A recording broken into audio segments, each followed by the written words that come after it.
talababos. Elebosh.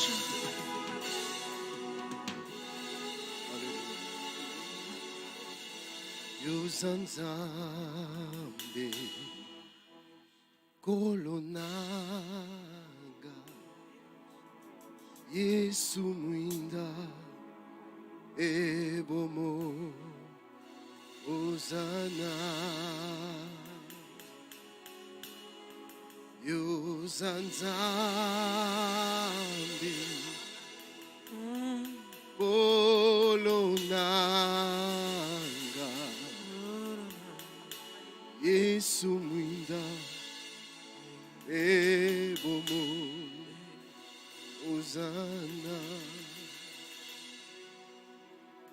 Ngana pesa yoni Yomokeli na nyonso Yonde mwinda ebomo Hosanna.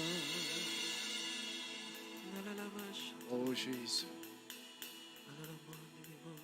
tu es le Dieu de notre adoration, Seigneur. Tu es le Dieu de notre adoration. Tu es le Dieu de notre adoration. C'est toi le Dieu de notre adoration. C'est toi le Dieu de notre adoration. Tu es le Dieu de notre adoration. Elles sont centrées sur toi, Seigneur. Elles sont tournées vers toi, Jésus. Tu es le Dieu de notre adoration, Seigneur. Merveilleux Jésus, merveilleux Sauveur. Nous nous inclinons devant de toi. Nous nous prosternons devant de toi, Seigneur. Alléluia. Jésus, tu es tout pour nous, Seigneur. Tu es ce que nous avons de plus précieux au monde. Et rien ne peut te remplacer.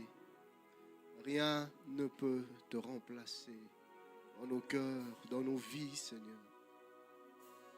Ce que nous avons trouvé en toi, Père, rien ne peut le remplacer. Ce que tu es pour nous, Seigneur, rien ne peut le remplacer. Seigneur, nous voici devant toi ce matin. Parle-nous, Père. Papa, parle-nous. Seigneur, fais-nous entendre ta voix. Jésus, fais retentir ta voix.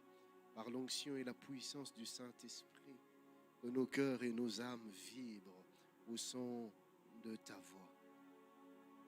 Brise les chaînes, brise les liens, brise les barrières. Amène-nous, Seigneur, plus près de toi, par ta parole. Nous te le demandons, Seigneur, fais-le. Parle à mon frère, parle à ma soeur, parle-moi. Parle-nous, Seigneur, pour ta gloire, au nom de Jésus-Christ. Amen. Shalom, shalom, bien-aimés dans le Seigneur. Nous bénissons notre Seigneur, notre Dieu, notre Roi, pour ce matin qu'il nous donne dans sa maison, dans sa présence. Et ceux qui m'ont suivi le dimanche dernier savent que nous étions en train de voir comment est-ce que, en parlant de la complaisance, comment est-ce que la complaisance pouvait emmener les serviteurs de Dieu que nous sommes à devenir des obstacles, des barrières, des freins qui empêchent ceux qui ne connaissent pas le Seigneur à l'atteindre. Et également qui empêchent les bébés dans la foi, les bébés spirituels, de grandir dans leur marche avec le Seigneur. Et en cela, nous étions en train de démontrer de 3 manières comment est-ce qu'un serviteur de Dieu complaisant pouvait devenir ce frein-là. Et la première manière, nous avions dit que c'était en répandant un esprit de découragement dans l'Église à cause de leurs mauvais témoignages. Ceux qui sont faibles dans la foi, ceux qui sont jeunes dans la foi sont démotivés, tout simplement découragés et perdent même tout espoir d'arriver à une certaine maturité spirituelle. Pourquoi? Parce qu'ils se disent que ceux qui sont censés être des modèles, eux-mêmes se me conduisent. Si eux en arrivent à ça, c'est que pour nous, il n'y a pas d'espoir, nous n'y arriverons jamais.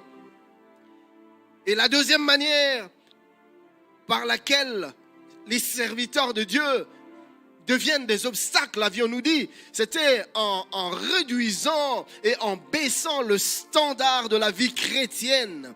Nous étions en train de dire que dans la marche chrétienne, il y a un standard que Dieu nous a donné. Un standard d'intégrité, un standard de fidélité, un standard de loyauté, un standard de constance, un standard de crainte de Dieu, un standard de maturité.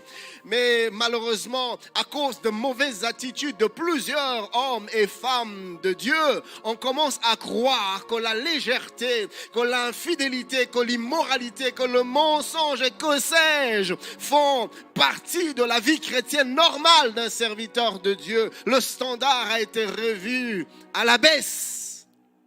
Et troisième chose, troisième manière, selon laquelle nous devenons des obstacles, c'est en étant une occasion de scandale, une occasion de chute, une pierre d'achoppement pour plusieurs. Et nous disions qu'à cause de la complaisance, les enfants de Dieu, plusieurs serviteurs de Dieu plutôt, plusieurs personnes sont devenues méfiants à l'égard des églises, méfiantes à l'égard des hommes de Dieu. Les cœurs sont brisés, on a des problèmes, mais on ne sait pas approcher les églises, on ne sait plus approcher les hommes de Dieu à cause de notre témoignage. Et nous nous sommes posé la question de savoir l'attitude qu'il fallait afficher quand on était en face ou en contact avec une personne qui devenait pour nous une pierre d'achoppement, une occasion de chute. Et nous avions vu le Seigneur Jésus-Christ nous donner la réponse à trois temps ou à 3 étapes. Dans Matthieu 18, 15 à 17, j'aimerais le relire. La Bible dit, Matthieu 18, 15 à 17, si ton frère a péché, première étape, il nous donne la première étape. Il dit, va et reprends-le entre toi et lui seul. Tu n'as pas besoin de faire une publicité des faiblesses de ton frère. Va vers lui, parle avec lui. Tu n'as pas besoin d'aller parler en mal de lui, mais va vers lui et discute avec lui. La Bible dit, s'il t'écoute, tu as gagné ton frère. Verset 16, mais s'il ne t'écoute pas, deuxième étape, prends avec toi 1 ou 2 personnes afin que toute l'affaire se règle sur la déclaration de 2 ou de 3 témoins. Verset 17, s'il refuse de les écouter, troisième et dernière étape, dis-le à l'église. Et s'il refuse aussi d'écouter l'église, quatrième étape, que je pourrais rajouter, qu'il soit pour toi comme un païen et un publicain. C'est-à-dire qu'il faut se déconnecter d'une telle personne. Il faut se détacher d'une telle personne. Que ce soit un ami, un frère ou un serviteur ou un père ou je ne sais pas moi qui. Mais dès l'instant qu'il persiste dans des mauvaises choses, dans une mauvaise vie. Et après avoir parlé, mais il persiste dans le mal. La Bible dit qu'il faut s'éloigner d'une telle personne. Il faut se déconnecter d'une telle... Il faut se séparer d'une telle personne.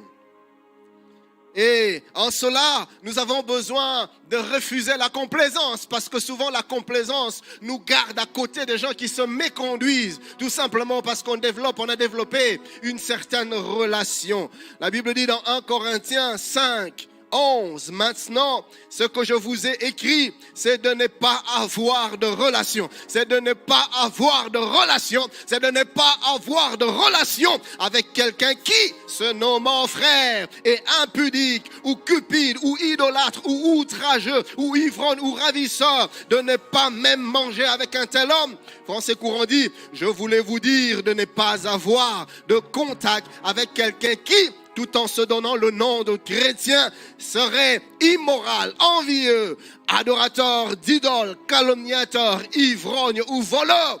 Vous ne devez même pas partager un repas avec un tel homme. La Bible est claire. Et ce matin, j'aimerais que nous puissions relire plutôt ce texte de 1 Samuel 2.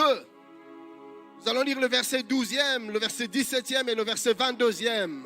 1 Samuel 2, 12, 17 et 22. La Bible dit, verset 12. Les fils d'Élie étaient des hommes pervers.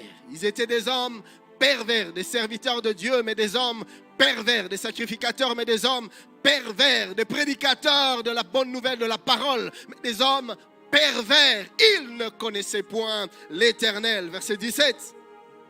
Ces jeunes gens se rendaient coupables devant l'Éternel d'un très grand péché parce qu'ils méprisaient les offrandes de l'Éternel. Verset 22. Élie était fort âgé et il apprit comment ses fils agissaient à l'égard de tout Israël. Il apprit aussi qu'il couchait avec les femmes qui s'assemblaient à l'entrée de la tente d'assignation. Chers bien-aimés, retenez ces deux vérités avant que l'on aille un peu plus loin. Premièrement, la déchéance finit toujours par arriver là où la complaisance règne. Je répète, la déchéance finit toujours par arriver là où règne la complaisance. Deuxième vérité, la complaisance est l'une des causes majeures qui font que plusieurs passent à côté de leur destinée, à côté de leur héritage. La complaisance, je le redis, est l'une des causes majeures qui font que plusieurs passent à côté de leur destinée, à côté de leur héritage. Nous allons voir au travers des Saintes Écritures comment est-ce que, à cause de la complaisance, Élie, le sacrificateur, ainsi que ses deux fils, Ophni et Phiné, sont passés littéralement à côté des projets de Dieu, à côté des plans de Dieu pour leur vie. Ophni et Phiné, bien que sacrificateurs, se livraient en spectacle aux yeux du peuple dans la pratique des choses abominables, dans la pratique de l'immoralité. Et dans cette pratique, ils se permettaient même de coucher avec les femmes qui venaient dans la tente d'assignation tout en méprisant les offrandes de Dieu. Et la Bible dit que ces jeunes gens se rendaient coupables devant l'Éternel d'un très grand péché. Mais ce qui fait encore plus mal, c'est de voir comment est-ce que leur père, le sacrificateur Élie, les traite avec complaisance. Il les traite avec mollesse, il les traite avec laxisme, avec légèreté, sans rigueur. Nous voyons cela dans 1 Samuel 2, 23-25. Écoutez ce que la Bible dit. Il leur dit, le père Élie leur dit, après avoir entendu tout ce qu'il avait appris, après avoir été mis au courant des agissements de ses fils, des sacrificateurs, des hommes de Dieu, après avoir entendu le mauvais témoignage de ces deux jeunes gens, mais écoutez comment il réagit. Il leur dit, pourquoi faites-vous de telles choses ? Car j'apprends de tout le peuple vos mauvaises actions. Non, mes enfants, ce que j'entends dire n'est pas bon. Vous faites pécher le peuple de l'Éternel. Si un homme pêche contre un autre, Dieu le jugera. Mais s'il pêche contre l'Éternel, qui intercédera pour lui? Ah, mes enfants, arrêtez de faire ça. Hein? Il faut arrêter. C'était sans rigueur.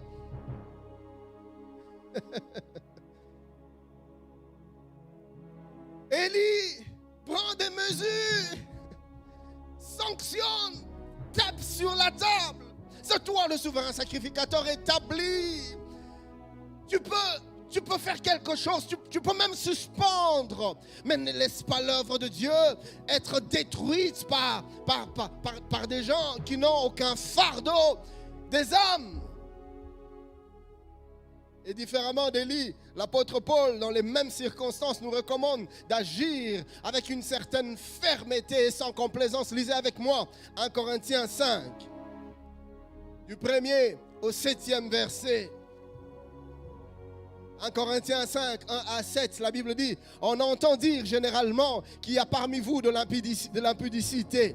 Et une impudicité telle qu'elle ne se rencontre pas même chez les païens. C'est au point que l'un de vous a la femme de son père. Et vous êtes enflé d'orgueil. Et vous n'avez pas été dans l'affliction afin que celui qui a commis cet acte fût ôté du milieu de vous. Pour moi, absent de corps, mais présent d'esprit, j'ai déjà jugé comme si j'étais présent celui qui a commis un tel acte. Au nom du Seigneur Jésus, vous et mon esprit étant assemblés avec la puissance de notre Seigneur Jésus, qu'un tel homme soit livré à Satan pour la destruction de la chair, afin que son esprit soit sauvé au jour du Seigneur Jésus. C'est bien à tort que vous vous glorifiez. Ne savez-vous pas qu'un peu de levain fait lever toute la pâte? L'apôtre Paul est en train de faire comprendre aux Corinthiens qu'un peu de levain peut faire lever toute la pâte, c'est-à-dire une seule mauvaise semence risque de pourrir tout le reste. Et il faut agir, il faut réprimer de tels actes. Il n'a pas été complaisant. Mais Élie l'a été à l'égard de ses fils qui se méconduisaient, qui se compromettaient. Et c'est ce qui se passe dans la vie de plusieurs. Tu as à côté de toi quelqu'un qui se compromet, mais tu lui parles avec mollesse. Ah frère, ça c'est pas bien ce que tu fais. Hein? Tu as engrossé. Non, toi vraiment tu engrosses. Hein? Il ne faut pas faire ça. Mon ami, nous n'avons pas le temps pour la complaisance dans la maison de Dieu. Bientôt, la trompette va sonner, le Seigneur Jésus-Christ va revenir. Bientôt, nous allons entendre la voix, comme cette voix qui cria autrefois, alors que les 10 vierges étaient endormies. Réveillez-vous, l'époux est là. Bientôt, nous allons entendre la voix. C'est là qu'il est écrit à la voix d'un archange au son de la trompette de Dieu. Le Seigneur lui-même descendra du ciel et les morts en Christ ressusciteront premièrement. Et ensuite, nous, les vivants qui seront restés, nous serons enlevés en un instant, en un clin d'œil. Nous n'avons plus de temps. L'apôtre dit, rachetons le temps car les jours sont mauvais.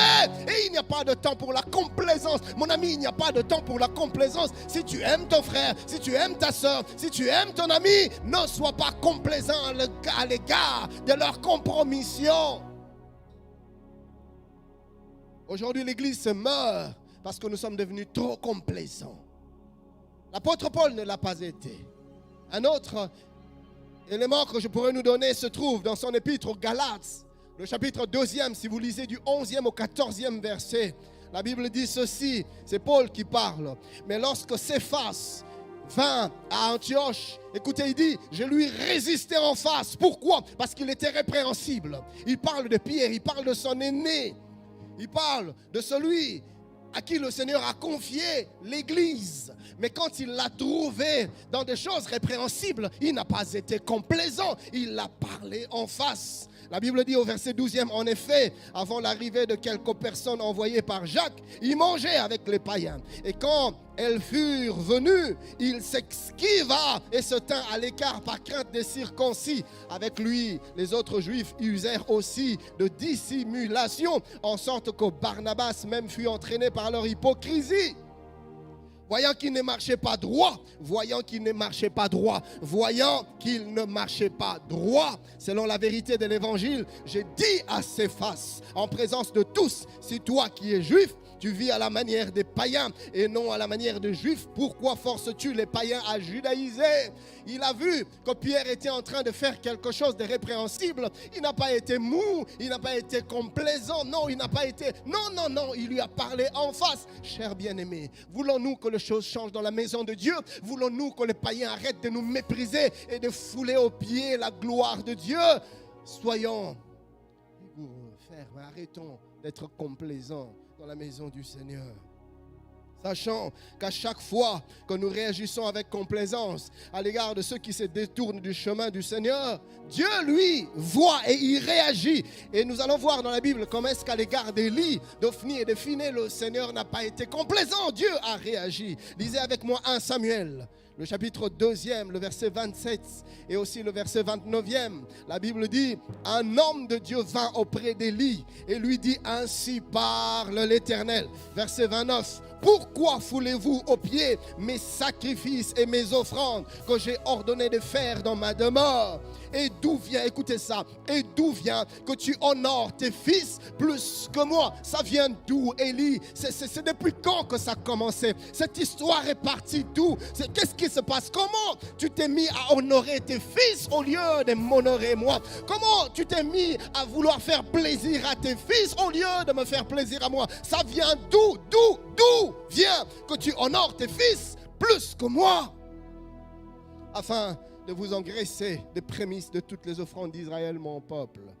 La version Semeur dit: pourquoi donc méprisez-vous les sacrifices et les offrandes qui me sont destinés et que j'ai ordonné d'offrir dans ma maison? Pourquoi honores-tu tes fils plus que moi? Les sacrificateurs Élie auraient dû être beaucoup plus rigoureux, beaucoup plus fermes avec ses fils, mais hélas, il s'est laissé prendre dans le filet de la complaisance en choisissant d'honorer ses fils plus que Dieu. Et très souvent, l'être humain a du mal à heurter les gens qui l'aiment. Quand il y a une certaine relation, quand il s'agit de personnes proches à moi, quand il s'agit peut-être même de membres de ma famille, quand il s'agit de mes amis, quand il s'agit de mon épouse, quand il s'agit de mon époux, quand il y a une certaine relation, on a du mal à heurter et très vite la complaisance s'installe. Tu ne peux honorer ta femme plus que Dieu, au point que tu en arrives même à voler pour lui faire plaisir. Tu en arrives même à mentir pour lui faire plaisir. Tu en arrives même à accepter des choses que tu ne devais pas accepter, tout simplement parce que tu veux faire plaisir à ta femme, tu veux faire plaisir à ton mari. Ça, c'est de la complaisance. Et quand Dieu voit du haut du ciel, il s'écrie: d'où vient que tu honores ton conjoint plus que moi? Tu ne peux honorer tes amis plus que Dieu. Et du reste, frère, si tu regardes bien ta vie, tu vas te rendre compte que si tu as replongé dans l'alcool, c'était à cause de la complaisance. Tu t'es laissé entraîner par tes amis, tu voulais faire plaisir. Tu avais manqué du cran pour leur donner ta position en restant ferme.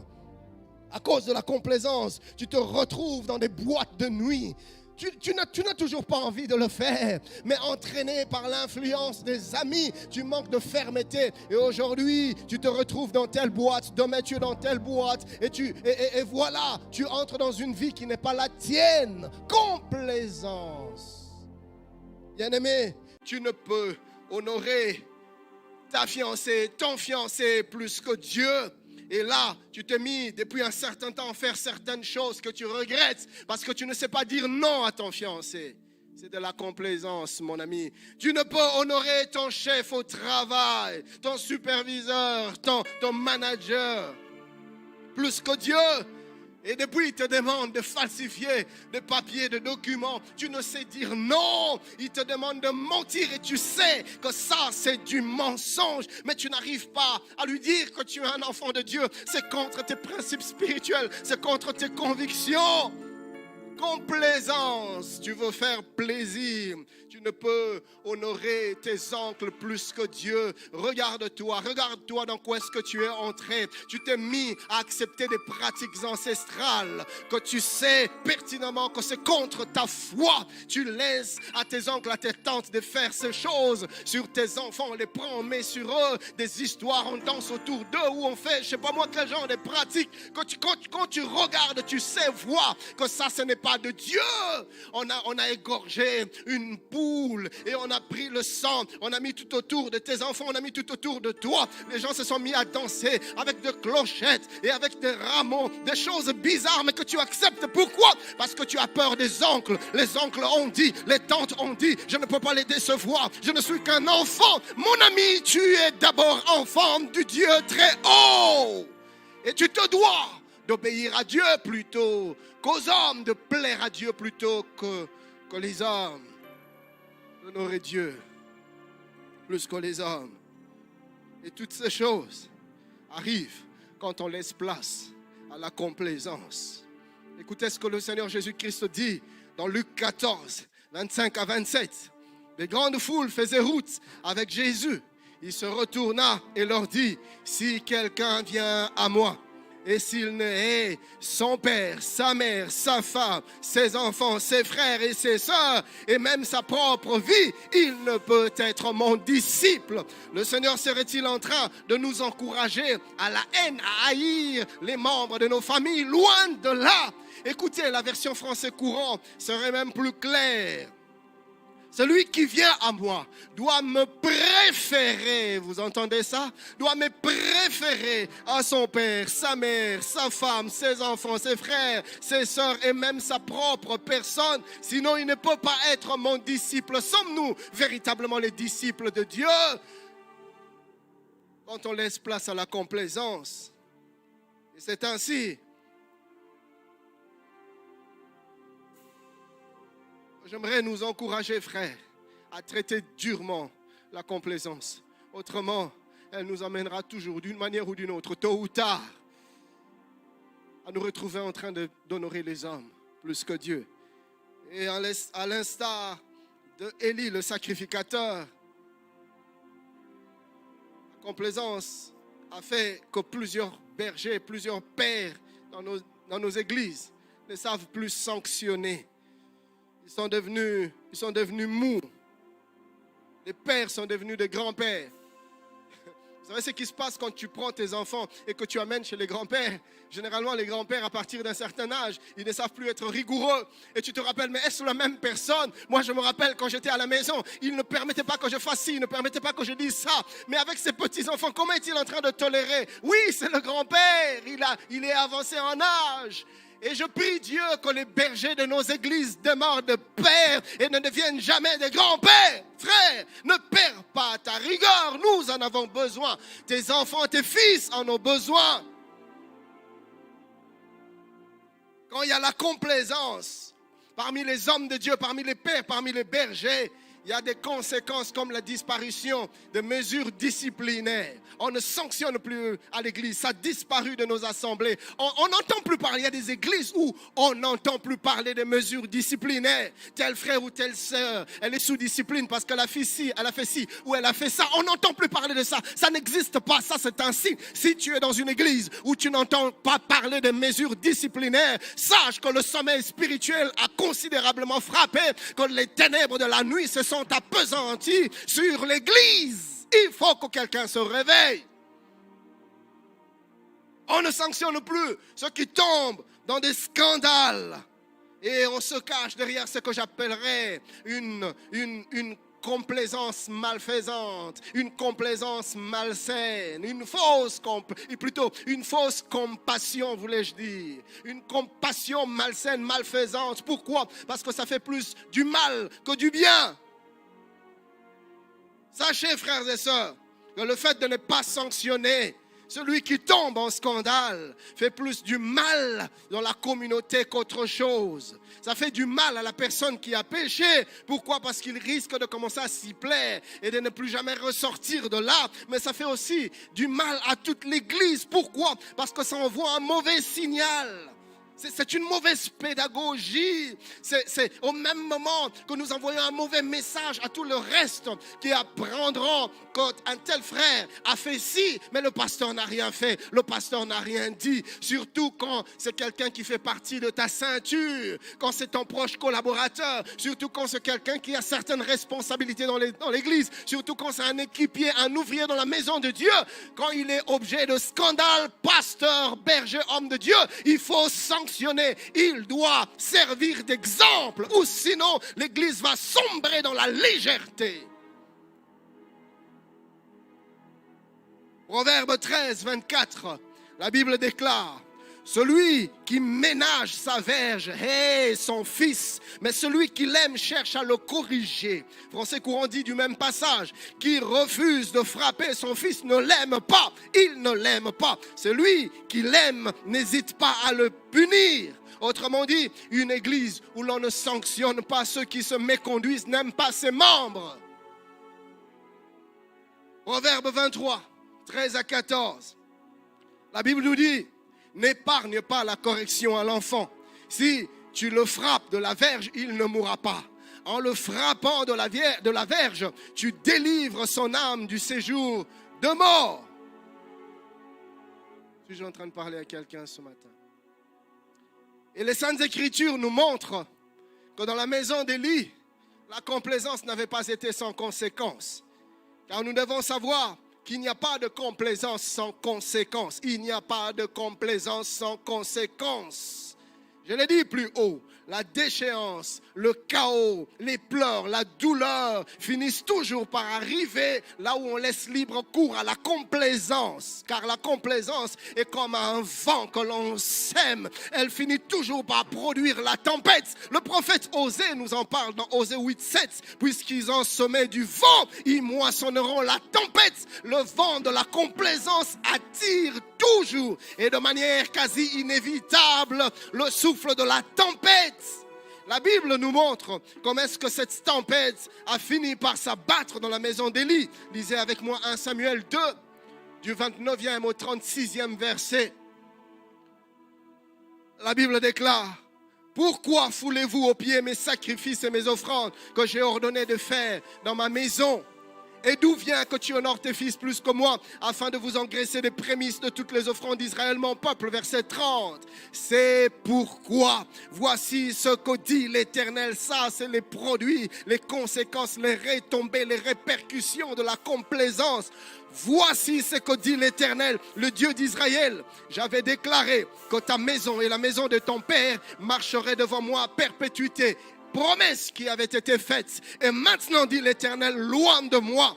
Voyez, la complaisance peut effacer l'accomplissement des promesses de Dieu dans ta vie. J'aime le dire. Il y a une phrase que j'entendais dans les années passées. Certaines personnes disaient, c'est-à-dire les fils de la promesse ne meurent pas. Oh mon ami, c'est un mensonge. Si tu laisses la place à la complaisance, tu vas périr malgré tes promesses. Ou si tu vis, tu vivras sans en voir l'accomplissement.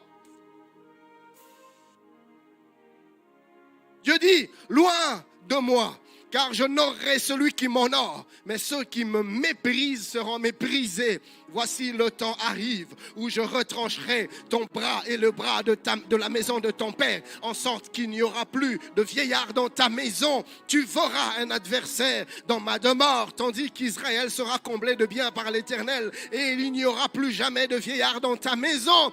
Toute une génération condamnée à cause de la complaisance d'un individu. Mon ami, ne sacrifie pas ta progéniture, ne sacrifie pas les enfants de tes enfants, ne sacrifie pas les générations par la complaisance. Ta petite complaisance d'aujourd'hui peut avoir de lourdes conséquences sur les générations futures, sur toute une église, sur toute une communauté, sur un couple, sur un foyer, sur une entreprise.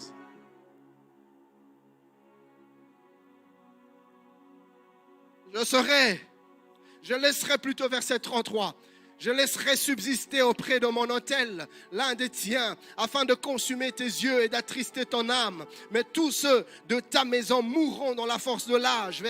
Le même verset, dans la version français courant, est plus clair. La Bible dit, je maintiendrai pourtant un de tes descendants à proximité de mon autel, pour que tu en sois rongé de jalousie et de désespoir. Quant aux autres, ils mourront comme simples laïcs. Vous voyez, toute une lignée qui avait une destinée sacerdotale se retrouve en train de vivre comme des laïcs parce que quelqu'un a été complaisant. Dieu dit, écoutez ce que Dieu fait. Dieu dit, je m'arrangerai pour que l'un de tes fils soit pas à l'autel, mais à côté de l'autel. Pourquoi? Pour qu'ils puissent voir ce que je suis capable de faire dans la vie de ceux qui me sont fidèles, afin d'être rongés par le désespoir et la jalousie. Mon ami, je prie Dieu que ce genre de choses ne m'arrive jamais. Jamais à ma descendance. Je ne voudrais pas que mes enfants me maudissent mon nom à cause de choses qu'ils seraient en train de vivre, causé par ma complaisance. Et je prie que tes enfants, ni les enfants de tes enfants, ne vivent jamais ces choses dans le nom de Jésus. Verset 34, la Bible dit, et tu auras pour signe ce qui arrivera à tes deux fils, Ophni et Phiné. Ils mourront tous les deux le même jour. Je m'établirai un sacrificateur fidèle qui agira selon mon cœur et selon mon âme. Je lui bâtirai une maison stable et il marchera toujours devant mon oint. Ceux qui marchent dans la fermeté, Dieu leur bâtit de maisons stables. Et quiconque restera de ta maison viendra se prosterner devant lui pour avoir une pièce d'argent et un morceau de pain et dira, attache-moi, je te prie, à l'une des fonctions du sacerdoce afin que j'aie un morceau de pain à manger. Ils sont transformés en des mendiants, eux qui devaient être ceux qui servent. Pourquoi? La complaisance. Je voudrais prier avec toi ce matin. Dis avec moi, Seigneur Jésus, garde-moi de la complaisance. Je refuse la complaisance. À l'égard de moi-même, je dis non à la complaisance. À l'égard de mon prochain, je dis non à la complaisance. Dans ma maison, je dis non à la complaisance. Dans mon église, je dis non à la complaisance. Au nom de Jésus.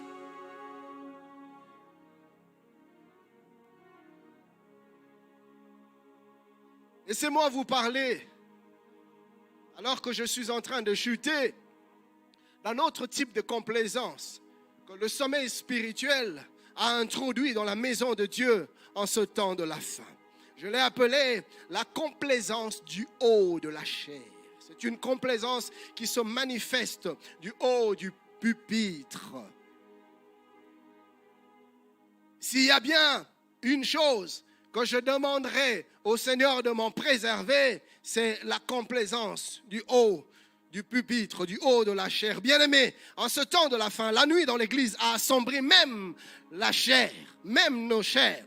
Et nos chairs qui étaient ces lieux d'où devait jaillir la lumière et la direction, les orientations divines pour le peuple a été transformée en un lieu où sort que la distraction et la confusion qui perturbent la marche de l'église. Qu'est-ce que j'entends par là? La complaisance a fait que les pasteurs se mettent à donner au peuple ce qu'il désire entendre au lieu de lui dire ce que Dieu désire que le peuple entende.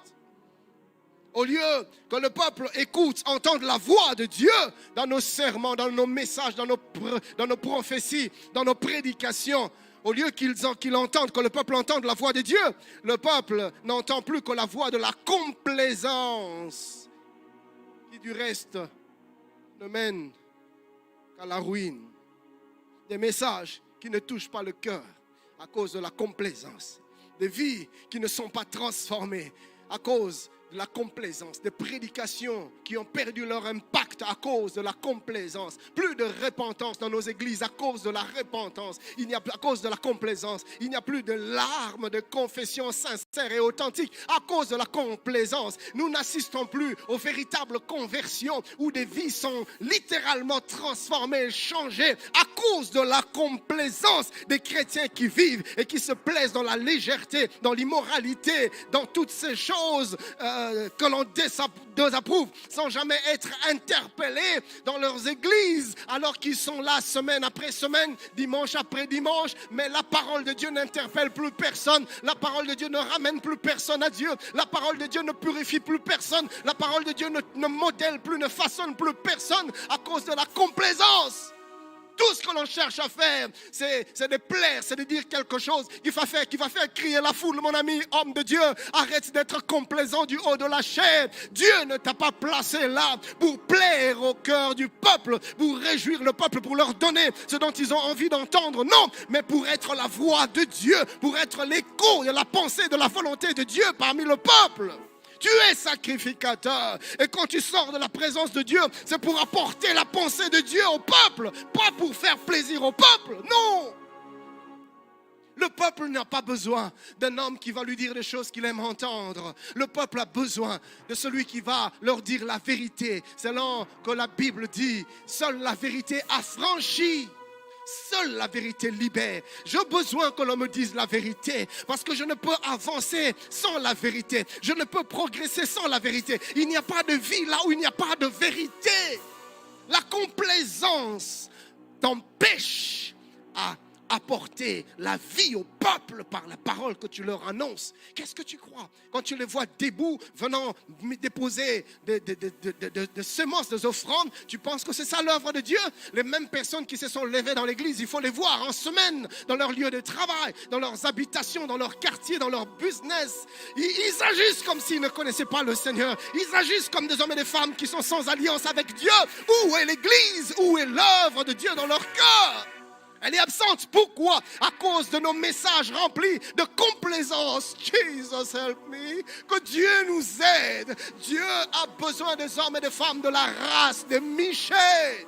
Oui, de la race de Michée. Lisez avec moi ce texte de 2 Rois, le chapitre 4e, du 38e au 41e verset. La Bible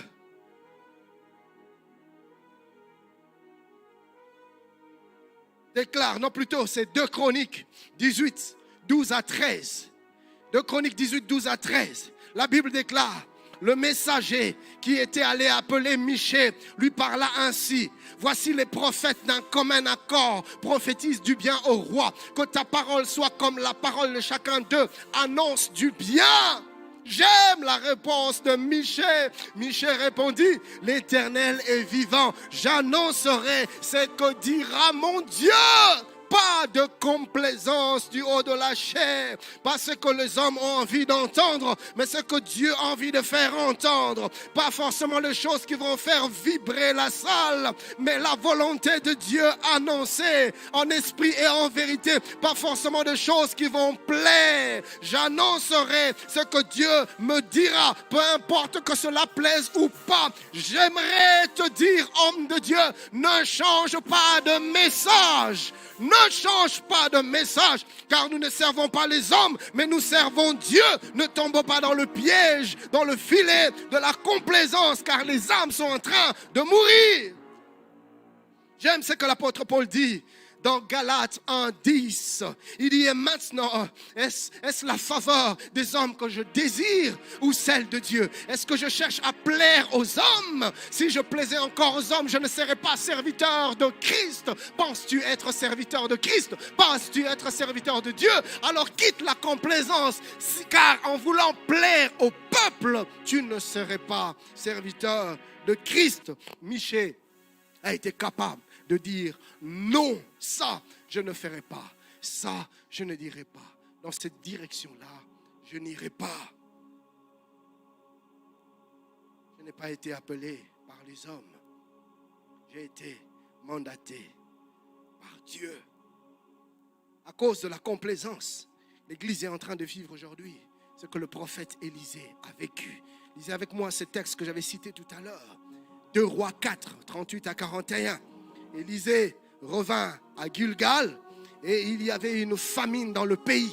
Comme les fils de prophètes étaient assis devant lui, il dit à son serviteur, mets le grand pot et fais cuire un potage pour les fils des prophètes. L'un d'eux sortit dans les champs pour cueillir des herbes. Il trouva de la vigne sauvage et il y cueillit des coloquintes sauvages plein son vêtement. Quand il rentra, il les coupa en morceaux dans le pot où était le potage, car on ne les connaissait pas.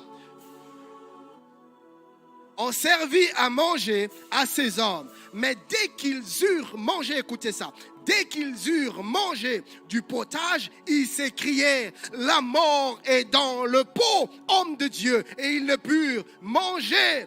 Élisée dit, prenez de la farine, il en jeta dans le pot et dit, sers à ces gens et qu'ils mangent. Et il n'y avait plus rien de mauvais dans le pot. Vous voyez ce qui se passe? C'est exactement ce qui nous arrive aujourd'hui. Dans nos pots, dans nos assiettes, dans nos bols, dans nos marmites, dans lesquelles nous préparons de la nourriture, de la parole de Dieu.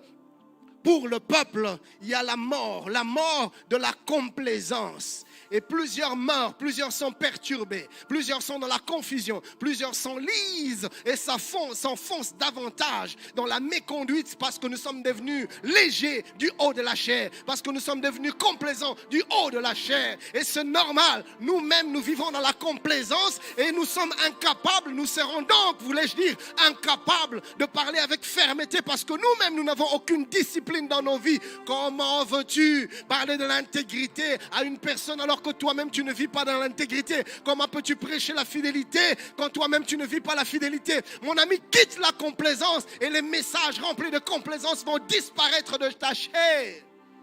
La mort est dans le pot.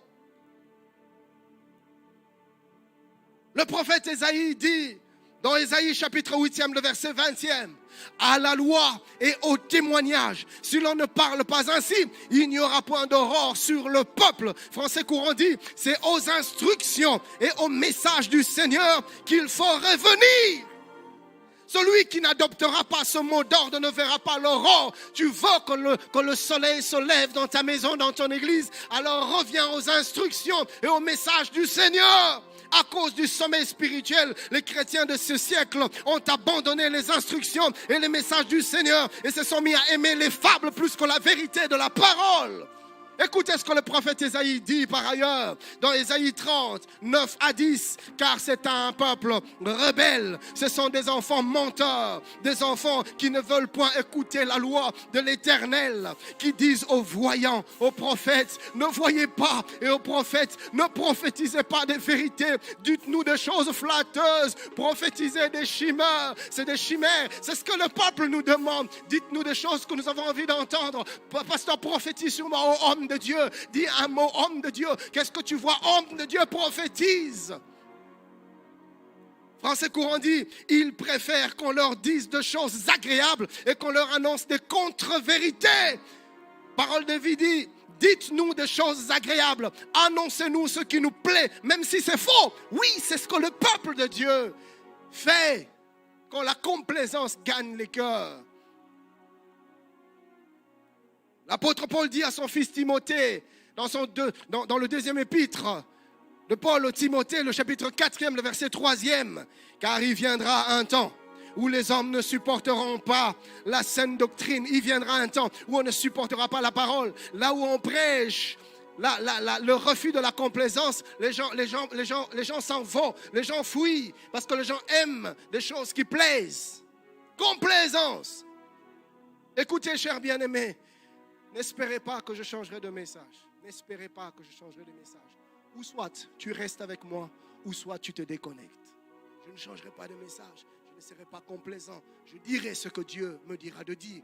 Et si je dois rester avec une seule personne, je resterai avec cette personne-là.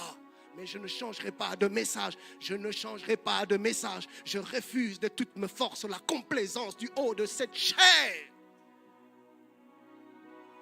Si tu es d'accord avec moi, nous marcherons ensemble. Et je sais que mon Dieu ne ment pas.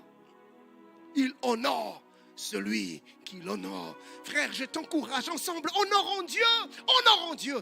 Aimons Dieu plus que tout. Aimons Dieu plus que nos amis. Aimons Dieu plus que nos membres de famille. Aimons Dieu plus que nos propres vies. Car il honore celui qui l'honore. Veux-tu être honoré? Déconnecte-toi, détache-toi. Refuse la complaisance, mon ami. Refuse la complaisance. En ces courants, la Bible dit, mais ayant la démangeaison d'entendre des choses agréables, ils se donneront une foule de docteurs selon leurs propres désirs. Français courant dit ceci du même passage. Car le temps viendra où les gens ne voudront plus écouter le véritable enseignement, mais ils suivront leurs propres désirs et s'entoureront d'une foule de maîtres qui leur diront ce qu'ils aiment entendre. Une autre version, Alfred Cohen dit, car il viendra un temps où les hommes ne voudront plus rien savoir de l'enseignement authentique. Sous l'influence de leurs désirs et pour satisfaire leur convoitise, ils se choisiront une foule de maîtres. Ils courront de doctrine en doctrine au gré de leur fantaisie, ayant la démangeaison d'entendre des paroles qui chatouillent agréablement leurs oreilles. La complaisance fait qu'un prédicateur puisse accommoder son message à son auditoire. Des prédications sur mesure. Devant certaines personnes, il ne sait pas dire certaines choses. Parce qu'on veut plaire, alors on change de message. À certains endroits, il ne sait pas prêcher certaines vérités. Pourquoi? Parce que là se trouvent quelques 2-3 personnes qui connaissent sa vraie vie. Et là, il est démasqué. Et il sait que ça, je ne sais pas dire parce que moi-même, je suis dedans. Et il y a des personnes ici qui savent qui je suis véritablement. Complaisance.